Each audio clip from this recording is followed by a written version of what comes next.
Hello everyone and welcome back to another album review. In today's video I'm going to review Fossora by Björk. This right here is the brand new album of producer, singer and songwriter Björk, one of the most eclectic and unique voices of our generation and one of the most significant art pop artists, with a really consistent catalogue and many works that I personally enjoy a lot, even though I've seen myself not really being that much amazed with the latest works she has done. Utopia, the previous Björk album, while it had its unique elements and going into different directions, something that I'd say occurs with pretty much every single Björk release. They tend to go into many different themes and sounds, and this was also the case with Utopia. However, for me, the overall execution and the final result didn't really make for one of her most compelling works. Actually, I'd say that for me it was possibly one of the most disappointing albums I've heard from Björk. Even Vulnicura many years back had some pretty interesting ideas to it, and I liked some of the directions that it was going, but in terms of the execution, this was not one of the albums that I would ever see myself really coming that much back to. With Fossora, we see once again a different direction with themes and sounds, an album that seems to have a great focus on chamber music parts, but it is also one of the most experimental albums that we get from Björk, as we would see it going even more into some sort of post-industrial directions, which is something that has been indicated with previous works, like the one that comes most to mind is Mycelia, with some of its more aggressive and intense electronic elements, and in Fossora over here we also see elements of gabber, which is quite unexpected, but we actually do get a few moments that go into those directions, and I believe that in those terms it makes for a quite exceptional album once again in the Björk catalog, just being really varied and just constantly experimenting with her music and sounds. As for the vocals, they once again sound gorgeous. There is no point even focusing on that. The vocals are exceptional. Once again, we're talking about a very special singer with a really characteristic tone in her sound and singing, and she once again does a spectacular job with this album. The vocals are superb. The album for me is at its best when it experiments with all of those weird electronic elements, and for me a great indication of that is the very first track, Atopos, which for me is instantly better than anything we got out of the previous two Björk albums. And also, what a weird way to start this album. The beat is really unique. It kinda goes into this reggaeton style beat, but it has a pretty weird structure to it, as you have silent parts and then it comes back up. The overall structure is kinda weird, and when it comes to the chamber music elements, they sound pretty goofy. It is like a really weird combination of the sounds coming together, but it weirdly works, and I also love the vocals out of this one and the way they're directed. There is a particular section with the vocals where there is an added reverb tone which fits perfectly. It just hits the perfect spot, the one time where it needs it, and for me it really elevates the song, and it's really cleverly crafted. As it goes on towards the final minute, the track becomes more intense. We get more aggressive beats going faster and just having a more aggressive tone that adds on to the bizarre nature of this song. There are definitely many things to unpack about this track, which for me it's done perfectly. This is one of the greatest stuff I've heard from Björk in a really long time, for lots of years. I really love the experimentation out of this track. In my opinion, it's executed in a really nice way, and for me it's undoubtedly one of the greatest highlights out of this album, if not the greatest track out of the album. But there is also one other contender in which we're gonna get into later. Ovul is the next teaser track, and in my opinion it doesn't really seem to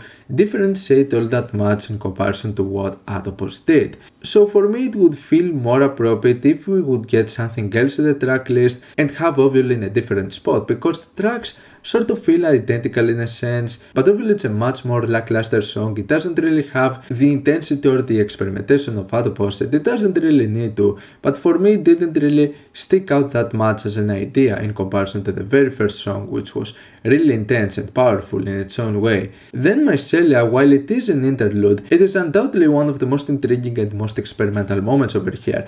This track reminded me a lot stuff that we would get out of the album Medulla, which was an album that would especially focus on the vocals, and what we have with this track over here is an a cappella moment. But unlike with the stuff of Medulla, what we get here is a much more experimental a cappella track, as there would be lots of glitchy portions throughout this track. It is bizarre in its structure and the way it's handled. I can get why people might not be heads over heels about the direction of this track or how it sounds, but for me it actually makes for one of the most exceptional moments out of the album, and I would actually say that it serves as one of the better moments out of the project. Then right off the bat we get another a cappella track with Sorrowful Soil, which this one doesn't really have the experimentation of the previous one, and in my opinion it wasn't really all that engaging. I really liked what the previous track was going for, and this was sort of lacking in comparison.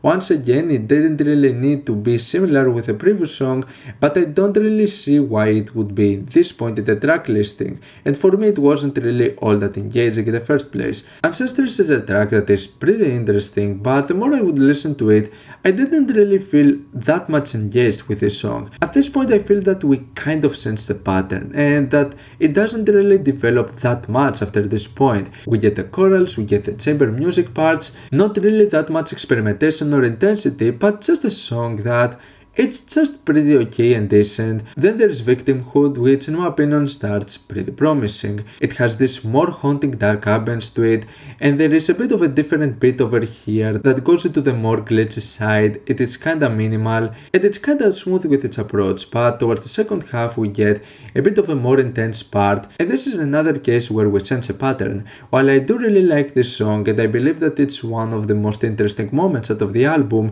structurally we see lots of tracks going into similar directions and actually feeling quite predictable. You have tracks that would start in a pretty simple tone, but as they would go on, they would end up introducing those more gabber elements and being much more aggressive, which I believe that those sections sound fine, but you could expect something at least more surprising. It's kind of the same case with the track Fungal City as well, which I'd say that one of the best moments about the track is the Serpent with Feet feature, which in my opinion it works really fine with this particular song, and it has really nice instrumentation to it, but once again when it comes to the structure it becomes kinda predictable. There is also the track Allow, which for me it was a pretty lackluster moment, and it was at this point where it felt like the album didn't really have that much more to provide with its themes and ideas, which is kind of a shame because the album started in a really strong note. But it's not that it doesn't keep up or that it doesn't have engaging moments. We have tracks like Free Fall, which for me didn't really start all that strong. In my opinion though, it had a really strong second half, and I would hope that it would just keep the direction of the second half, because the two parts feel quite separate, like sort of different songs, so I don't really see the connection between those two parts. They serve more as different tracks and different ideas, but whatever, I believe that at least the second half out of this song is really cool. Then we have what I would consider the other big highlight out of the album, and another track that I would consider one of the greatest that I've heard from Björk, and that is the self-titled track. This is another track that, just like Atopos, it goes off the rails. It is a highly experimental song with really weird structures and honestly one of the most unique beats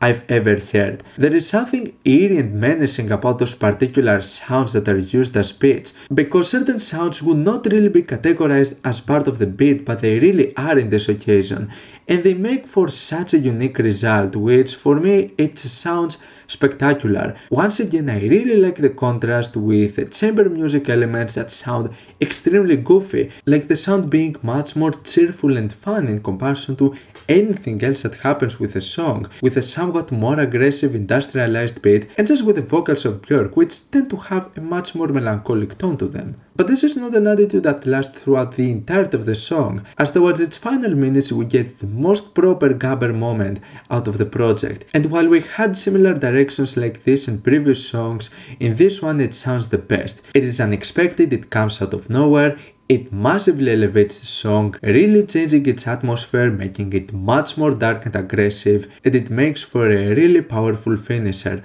also love the vocal directions out of this one and how we also have this hard panning from left to right with the vocals, which I find to be a pretty interesting touch. Finally, there's the more personal and heartfelt Her Mother's House, which features her daughter, and it's just a more smooth and subtle finisher, which for me it makes for a pretty decent ending, not particularly one of the most exceptional tracks out of the album, but it gets the job done. It's a pretty decent way to finish the album. So for me, Fossora sits in a weird spot in Björk's catalog, as in my opinion some of the tracks and the ideas over here are among some of the best that we've heard from her for many years. I believe that this particular theme and approach that we get with this album makes for what I feel is a better executed biophilia, an album that would also feature those more experimental electronic approaches, but it was more lackluster in comparison. In this newer album we seem to get a much greater presence on those more experimental and industrial portions, but in my opinion some of the ideas could have been executed in a bit of a better way, as some of the tracks